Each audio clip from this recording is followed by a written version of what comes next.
वर्षक 12 मास मध्यरु एही कार्तिक मास सर्वश्रेष्ठ मास होइथाय।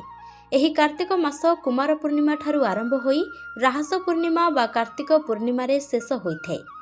तेबे बंधुगण एही पुण्यर मास कार्तिक मासर महत्व विषय आज आमे आलोचना करिबा। बंधुगण कार्तिक मास प्रवेश करिबा मात्रे आम मानक मनरे ईश्वरଙ୍କ प्रति गभीर भल पाइबा एवं भक्ति जागृत होइथाय। कार्तिक मास आम मानकु ईश्वरଙ୍କ अनुभूति आनी देइथाय। एही कार्तिक मासरे प्रातः स्नान सारी भगवान को दर्शन करिबा द्वारा मन पवित्र हेबा सह भगवान को आशीर्वाद प्राप्ति होइथाय। साधारणतः आमे माने प्रतिदिन स्नान करिथाउ, किंतु कार्तिक मासर स्नान अन्यतम होइथाय। एही कार्तिक मासर शीतरे प्रातः कालरू उठी तीर्थ नदी रे स्नान करिबा द्वारा कोटि पुण्य मिलिथाय। कार्तिक मासरे प्रातः स्नान करिबा द्वारा शरीर सुस्थ रहिबा सह मन शांति रहिथाय। शास्त्र रे कुहा जायछि भगवान विष्णु एही कार्तिक मासरे जल रे निवास करिथांती। तेणु सूर्योदय पूर्वरु स्नान सारी प्रत्येक मनीष मंदिर जाई भगवान को दर्शन करिबा द्वारा संपूर्ण कार्तिक मासर पुण्य मिलिथाय। एही कार्तिक मासरे कार्तिक व्रत रखा जाए। जो माने कार्तिक व्रत रखिथांती सेमानक पई केतेक नियम रहिछि। प्रथमरे एही मास सारा प्रतिदिन प्रातः स्नान सारी भगवान को दर्शन करिबा सह वयस्क लोकंको प्रणाम करिबा उचित। द्वितीय जो माने कार्तिक व्रत रखिथांती सेमानकु खट बिछଣା परित्याग करी भूमि उपरे शयन करिबा उचित। एहा द्वारा बुद्धि विकसित हेबा सह प्रभुଙ୍କ चरण रे स्थान मिलिथाय। तृतीय तैल वर्जन करिबा।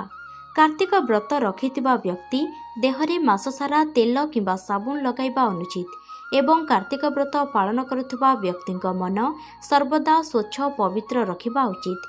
मनरो राग हिंसा क्रोध ईर्षा आदि खराब भावना दूर करी पवित्र मनरे भगवान को शरण नेले ही एही व्रत संपूर्ण होइथाय एवं भगवान को अशेष कृपा लाभ होइथाय।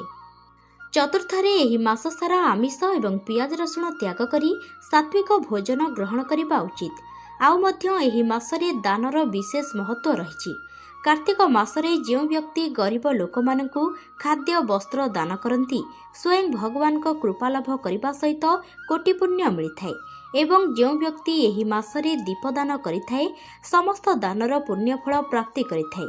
एही मासरे स्नान सारी सूर्यदेव को पूजा करी दीपदान करिबा एवं वृंदावती पाखरे सकाळ संध्यारे दीप जालिबा द्वारा बहु पुण्य मिलिथाय। एही कार्तिक मासरे तुलसी मातांका पूजनर विशेष महिमा रहिछि। साधारणतः आमे माने प्रतिदिन तुलसी बा वृंदावती को पूजा करिथाउ। माँ वृंदावती आम परिवार अभीष्ट सिद्धि करिथांती एवं समस्त नकारात्मक शक्तिर प्रभावरु माँ तुलसी आमको रक्षा करती।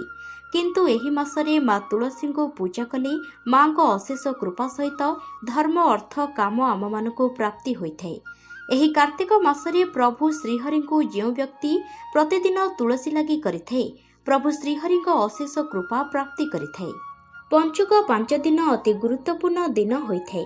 एही 5 दिन हविष करा जाय एवं प्रत्येक मनीष एही 5 दिन सात्विक भोजन ग्रहण करिबा उचित। कुहा जाय कि एही 5 दिन बग मध्य आमिष परित्याग करिथाय। एही दिन मानकरे जो व्यक्ति गरीब ब्राह्मण मानकु अन्नदान करिथाय से व्यक्ति बहु पुण्य अर्जन करिथाय। एही पंचुक 5 दिन ओडिया घरर झियो बहु माने प्रातः स्नान सारी वृंदावती पाखरे मुरुज पकाई थांती। कार्तिक पूर्णमी दिन जो व्यक्ति ब्रह्म मुहूर्तरू उठी नदी जल रे स्नान करिथाय ता जीवन रे करिथिबा समस्त पाप नदी पानी रे धोई होई जाइथाय। एही मास सारा जो व्यक्ति निष्ठार सह सबु नियम पालन करी भगवान को पूजा पाठ करिथाय से व्यक्ति कोटिपूर्ण अर्जन करिबा सह भगवान को कृपारु सुख सौभाग्य प्राप्ति करिथाय। तेबे बंधुगण यह थिला कार्तिक मास संबंधी एक छोट भिडियो। एहीपरि भिडियो आगकू देखिबा पई भिडियोटी को लाइक करंतु, शेयर करंतु एवं चैनल टी को सब्सक्राइब निश्चय करंतु।